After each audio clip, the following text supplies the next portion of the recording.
ভাই ফোন নাম্বারটা শুধু কল করার জন্য না, তোমার মোবাইল নাম্বারটা এমন এক বস্তু যেটা একবার কারোর হাতে পড়লে সে তোমার রাশিফল থেকে ক্রাশের নাম অবধি সব খুঁজে ফেলতে পারে। এই যেমন ধরো তোমার মোবাইল নাম্বারের ফার্স্ট 2 ডিজিট দেখে বলে দেওয়া যাবে তুমি এয়ারটেলের প্রেমিক নাকি জিওর চাকর, এক ঝলকেই ধরা পড়ে যাবে বস। কি, তার উপরে আবার ট্রু কলার ইউজ করো? তাহলে তো নাম্বার দিলেই ট্রু কলার মামা বলে দেবে যে বেটা পাপ্পু কলেজের সময় নির্ঘাত লোফার ছিল, এমনকি তোমার ঠিকানা ইমেলও বলে দেবে। আর তুমি ভাবছো তুমি তো এসব কারোর সাথে শেয়ার করনি, কিন্তু ওই যে পিৎজা অর্ডার, ফ্রিতে কারোর থেকে ওয়াইফাই নেওয়া, অনলাইনে 10 লাখ টাকা জিতুন, এইসব উল্টোপাল্টা ফর্ম ভরেই তো তুমি তোমার বায়োডেটা সবাইকে বিলিয়ে দিয়েছো, তাও আবার ফ্রিতে।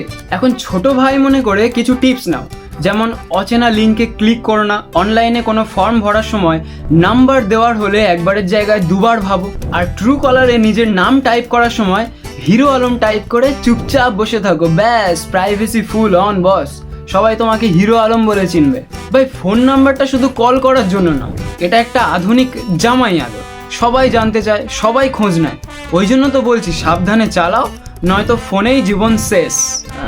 কি দেখছো?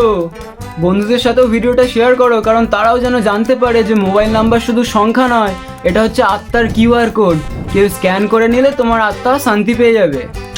কি পাবলিক সাবস্ক্রাইব করে না? সাবস্ক্রাইব করো।